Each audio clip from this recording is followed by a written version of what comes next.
Narmada యశాల audio సిరీస్కి స్వాగతం. నేను మీ Narmada. Romantic love story నిన్నే పెళ్లాడతా భాగం 48. ఆమె మీదికి వంగాడు శిఖర్.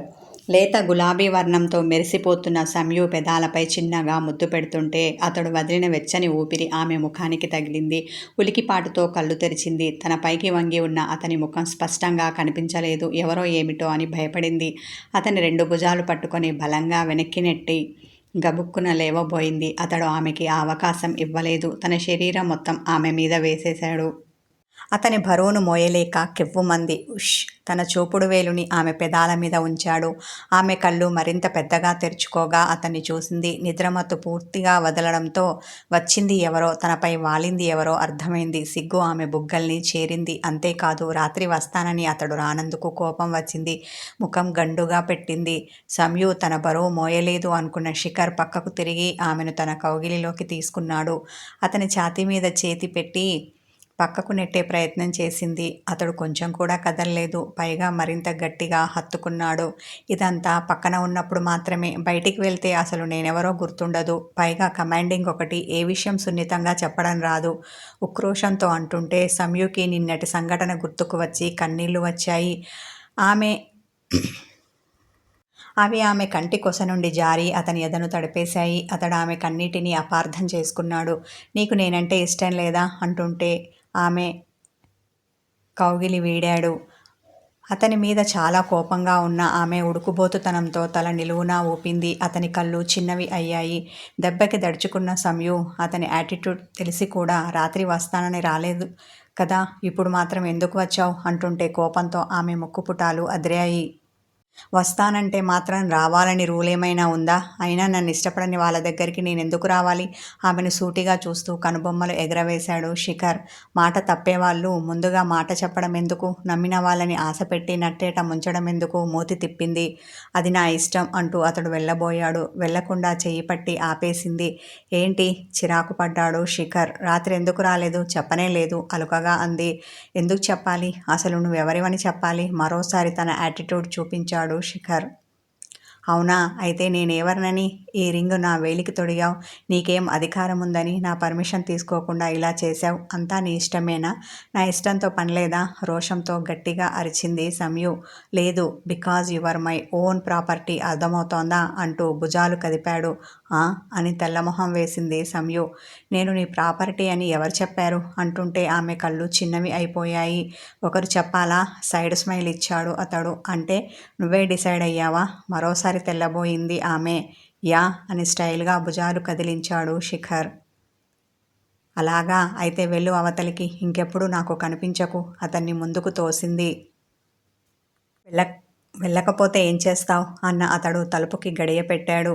ఇప్పుడు అది ఎందుకు వేస్తున్నావు? కంగారు పడింది సంయు. నువ్వెళ్ళమన్నందుకు. నువ్వొద్దు అంటే నేను అదే చేస్తాను. అయినా కానీ ఇప్పుడు నిన్ను ఏదో ఒకటి చెయ్యకపోతే నాకు మనశ్శాంతి ఉండదు అన్న శిఖర్ ఆమె చెంత చేరాడు. అతన్ని ఎలాగైనా అక్కడి నుండి పంపించాలి అనుకున్న ఆమె, నేను అర్జెంటుగా బాత్రూమ్ యూజ్ చేసుకోవాలి, నువ్వు ఇక్కడి నుండి వెళ్తే మంచిది అంది. అతన్ని సూటిగా చూడలేక నేలచూపులు చూసింది. ఆమె అబద్ధం చెప్తోందని అర్థమైంది అతనికి. వెళ్ళు, ఎవరు వద్దన్నారు అంటూ ఆమె నడుం మీద చెయ్యి వేసి దగ్గరికి తీసుకున్నాడు. ఏంటి? వెళ్ళమంటుంటే దౌర్జన్యం చేస్తున్నావు? అతన్ని విడిపించుకునే ప్రయత్నం చేసింది. ఎక్కువ చేస్తున్నావు అంటూ అతడు ఆమెను మరింత గట్టిగా హత్తుకున్నాడు. ఆమె గింజుకుంది. నువ్వు పుట్టగానే నిన్ను కట్టుకునే హక్కున్న వాడిని ఇప్పుడు నువ్వు ఎక్స్ట్రా చేసావు అంటే పెళ్లి కన్నా ముందు శోభనం చేసుకుంటా. నన్ను ఆపగలవా? అంత ధైర్యం ఉందా నీకు అంటూ ఆమె నడుమును నలిపేస్తూ మెడవంపులో ముద్దు పెట్టాడు. ఒక్కసారిగా ఆమె ఒళ్ళు జల్లుమంది. గుండె కొట్టుకునే వేగం ఒక్కసారిగా పెరిగింది. ఊపిరి భారంగా మారింది. మైకం కమ్మి కళ్ళు మూతలు పడ్డాయి. అతను అంతటితో ఆగలేదు. తన పెదవుల ప్రయాణాన్ని ఆమె మెడవంపు నుండి ముఖంపైకి చేర్చాడు. కోటేరు లాంటి ముక్కు మీద మోసుకున్న ఆమె కనురెప్పలపైన చిన్నగా ముద్దు పెట్టాడు. తేనెలూరు ఆమె బుగ్గలపై పంటిఘాట్లను తన ఆనవాళ్లుగా ఉంచాడు. అదిరే పెదాలను అందుకొని గాఢంగా కిస్ చేశాడు. ఆమె అతని చర్యలకు తాళలేక పూర్తిగా అతనిపై వాలిపోయింది. ఆమె మనసు, తనువు ఇప్పుడు ఆమె అధీనంలో లేవు, అతని వశమైపోయాయి. ఆమెకు తెలియకుండానే ఆమె అతనికి అణువుగా మారింది.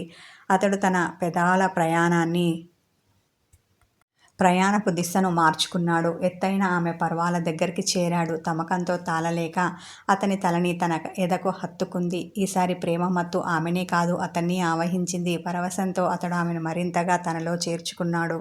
తనని తాను కంట్రోల్ చేసుకోవడం అతని వల్ల కాలేదు. ఆమెను అలాగే ఎత్తుకొని మంచం పైన పడుకోబెట్టాడు. ఆమె పైకి చేరిపోయి తన ప్రేమను మొత్తం ఆమెకు చూపించే పనిలో పడ్డాడు.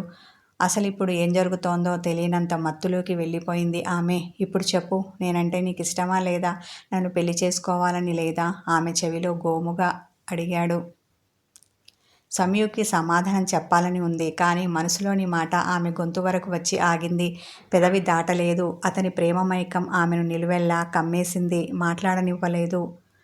అడుగుతుంటే సమాధానం చెప్పవేం అన్న శిఖర్ ఆమె ఆన్సర్ కోసం ఆత్రంగా ఎదురుచూశాడు. చెదిరిన వెంట్రుకలు ఆమె ముఖంపై పరుచుకోగా వాటిని తీసి చెవి వెనకాల పెట్టాడు.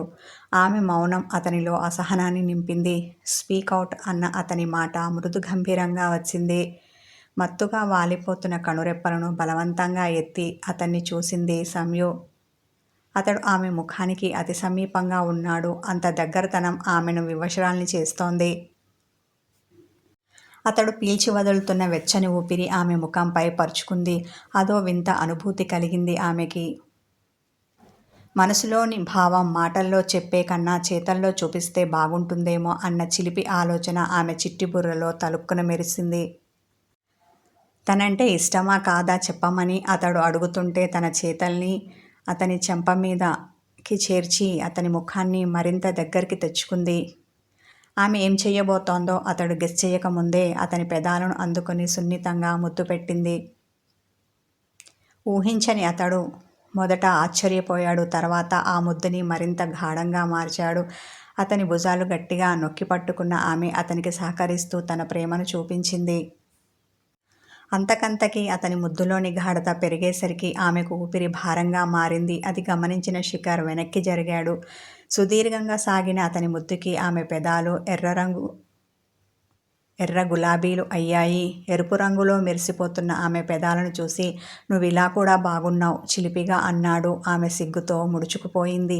ఇంతకు నేను అడిగిన దానికి సమాధానం చెప్పలేదు. నున్నటి ఆమె చెక్కిలిపై తన గరుకు గడ్డంతో రాశాడు. గుచ్చుకుంది అలుకగా చెప్పింది ఆమె. ఇది మాత్రం చెప్పడానికి వచ్చిందా? కినుగ్గా చూశాడు ఆమెని. నువ్వు అడిగిన దానికి సమాధానం నేనెప్పుడో చెప్పేశాను. తనపై వాలి ఉన్న అతని ఎదలో ముఖం దాచుకుంది. ఎప్పుడు ఆలోచనగా అన్నాడు. మట్టి బుర్ర పెదవులు బిగబట్టి అతని కనత దగ్గర వేళ్లతో పొడిచింది. ఆమె అన్నది అతనికి అర్థమవ్వగానే అందమైన అతని పెదవులు చిరునవ్వుతో సాగాయి. అమ్మ దొంగ, నువ్వు కనిపించవు కానీ మహా గడుసుదానివి. నేను మాటలతో అడిగితే నువ్వు ఏకంగా చేతలతో చూపించావు నీ ప్రేమని. అతడు అనగానే ఆమె బిడియంతో మరింతగా అతనిలో ఒదిగింది.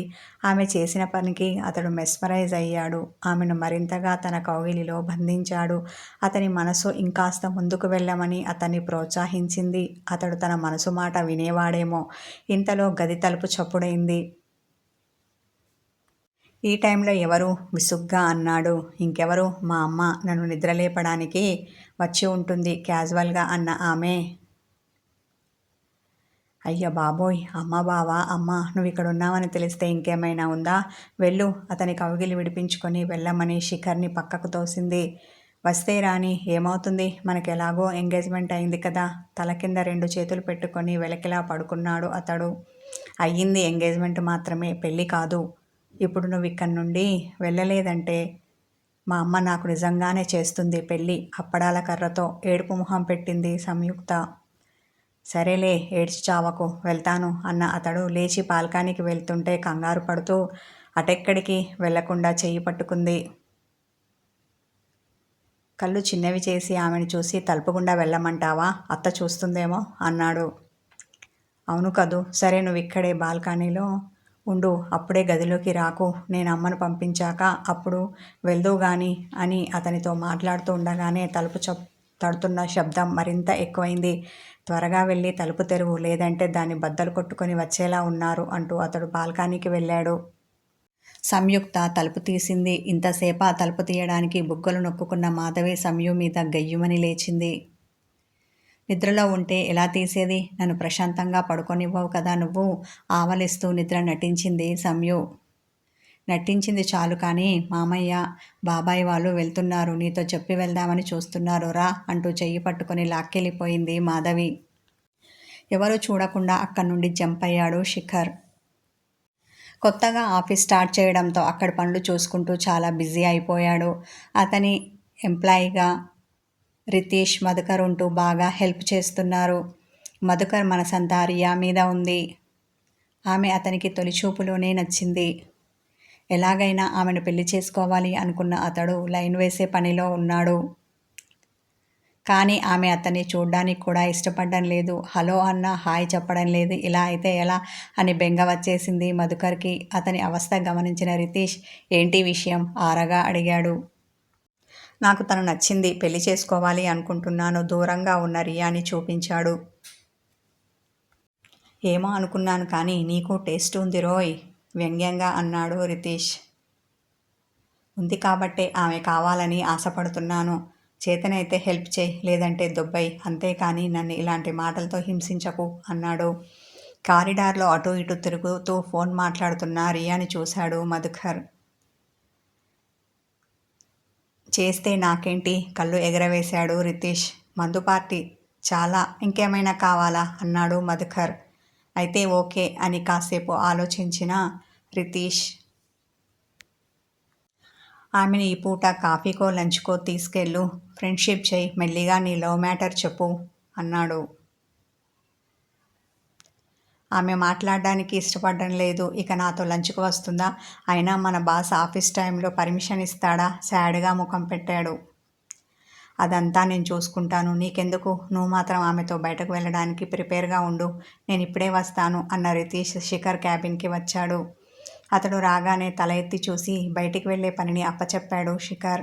నాకు వేరే పని ఉంది. ఈసారి ఈ పని కోసం మధుకర్ని రియాతో పాటు పంపించు. వాళ్ళు పని పూర్తి చేసుకొని వస్తారు. ఎప్పుడు నేనే అంటే ఎలా? వాడు కూడా నేర్చుకోవాలి కదా అన్నాడు రితీష్. తల పంకించిన శిఖర్, అలాగే, ఈ ఫైల్ తీసుకెళ్ళి మధుకర్కిచ్చి అదేదో నువ్వే చెప్పు అని రితీష్ చేతిలో ఫైల్ పెట్టాడు శిఖర్. ఆ ఫైల్ పట్టుకొని మధుకర్ దగ్గరికి వచ్చిన రితీష్, చూసావా, ఇలా వెళ్ళి అలా నువ్వు రియా బయటికి వెళ్ళే ఏర్పాట్లు చేశాను. ఇక నువ్వు ఆమెని లైన్లో పెట్టే పనిలో ఉండు అని ముసిముసిగా నవ్వాడు. థ్యాంక్ యూ రా. ఆనందంతో అతన్ని హక్ చేసుకున్నాడు మధుకర్. నీ బోడి థ్యాంక్ యూ నాకేం వద్దు కానీ పార్టీ సంగతి చూడు అన్నాడు రితీష్. ఈ రొమాంటిక్ లవ్ స్టోరీ కొనసాగుతుంది. హాయ్ వ్యూవర్స్, ఈ స్టోరీని ముందుగా చూడాలి అనుకునే వాళ్ళు